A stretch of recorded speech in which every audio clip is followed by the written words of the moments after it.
dahsyat, yang paling kokoh, yang paling kuat, yang paling gagah perkasa adalah bertawassul. Dan juga dalam beberapa ayat membawakan anak-anaknya. Apa kata saya?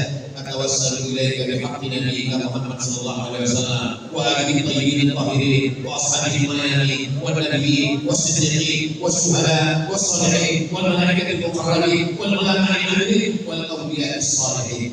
Saya juga bertawassul 10. Atawassalu ilaika bihaqqi nabiyyika Muhammad sallallahu alaihi wasallam wa alihi thayyibin tahirin wa ashabihi mayamin wa nabiyyin was-siddiqin was-syuhada was-shalihin wal malaikatil muqarrabin wal ulama'i 'amilin wal awliya'is shalihin. Jadi kalau ada orang yang mensyirikkan tawassul, berarti dia katakan somat syirik 10 kali. Masalah maulid bid'ah, Isra Mi'raj bid'ah, nuzul Quran bid'ah, satu Muharram bid'ah, takbir bid'ah, kenduri bid'ah. Maka kalau kita bid'ahkan sesama saudara kita, ketika kita sudah mengatakan hai pelaku bid'ah, maka sama dengan kita katakan hai dhalalah, kullu bid'atin dhalalah wa kullu dhalalatin finnar. Apa itu bid'ah?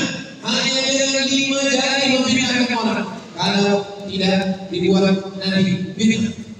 Kalau tidak dibuat Nabi, bid'ah. Oh, orang belajar di pondok 20 tahun baru lebih dapat definisi takrif bid'ah. Kalau sepakat itu saja kita membid'ahkan, kalau tidak dibuat Nabi, bid'ah. Maka kita sudah membid'ahkan ulama-ulama salaf. Imam Ahmad bin Hanbal, Imam Hambali punya anak lelaki namanya Abdullah ditanya, wahai Abdullah, siapa nama ayah kamu? Ayah saya namanya Ahmad bin Hanbal. Berapa sembahyang dia sehari semalam? Salasami'ati raka'ah, 300 rakaat sehari semalam. Bukan kitab Syiar A'lam An-Nubala yang ditulis oleh Imam Az-Zahabi. Imam Az-Zahabi paling ketat dalam masalah hadis. Imam Az-Zahabi orang yang paling kuat dalam masalah hadis. Sampai-sampai kalau kita baca kitab Mustadrak Al-Hakim, kalau Imam Al-Hakim mengatakan hadis sahih, sebagian tak menerima. Karena Al-Hakim ini mutasabihin, dia memudahkan tafsir hadis. Maka ada kaidah Sahihul Hakim wa wafaqahu Az-Zahabi. Disahihkan oleh Imam Hakim, ini disetujui oleh Imam Az-Zahabi. Imam Az-Zahabi jauh daripada kata bohong dan dusta. Apa kata Imam Az-Zahabi?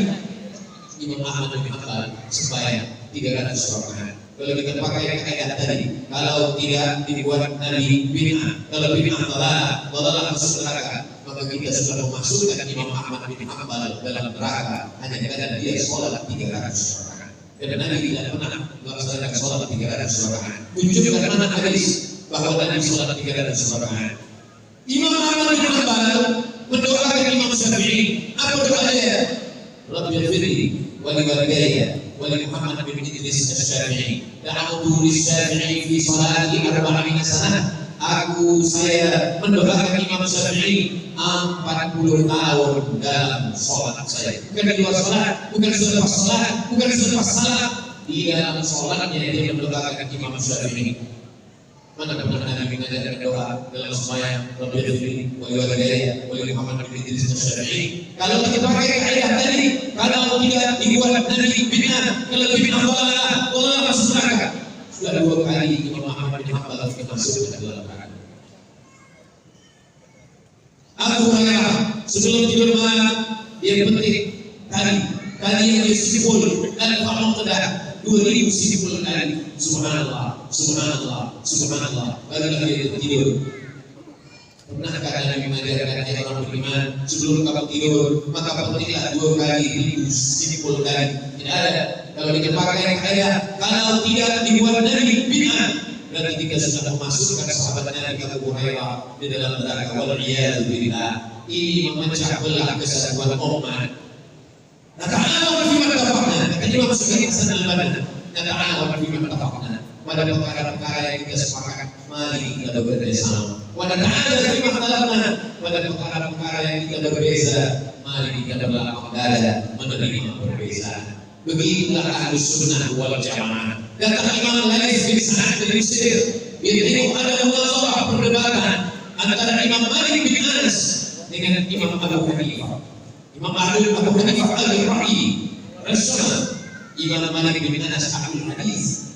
Lalu kemudian Imam Laits bin Sa'ad datang menjumpai Imam Abu Hanifah. Ya Muhammad bin Habib, ya Abu Hanifah, apa pendapat engkau tentang Malik bin Anas? Apa kata Imam Abu Hanifah?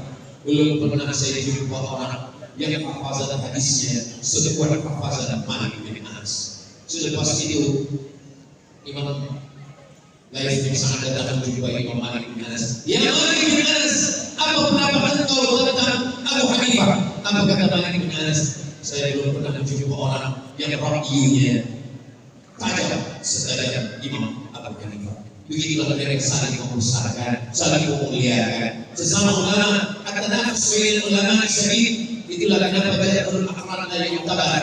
Kalau ada di antara sesama ulama dalam ilmu jarh wa ta'dil, apa kata Imam Malik bin Anas tentang Imam Ibnu Ishaq?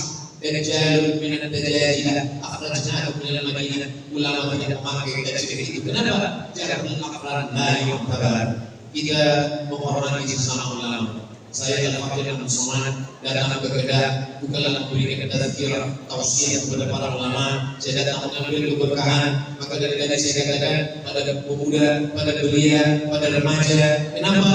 Karena saya tidak senang berhadapan dengan para ulama. Saya senang bercakap-cakap, berbual-bual, bertukar pikiran, memberikan tazkirah kepada para belia pemuda di masa akan datang. Ini adalah amanah. La tasulu qadama 'abdin, kaki anak Adam akan tetap tegak berdiri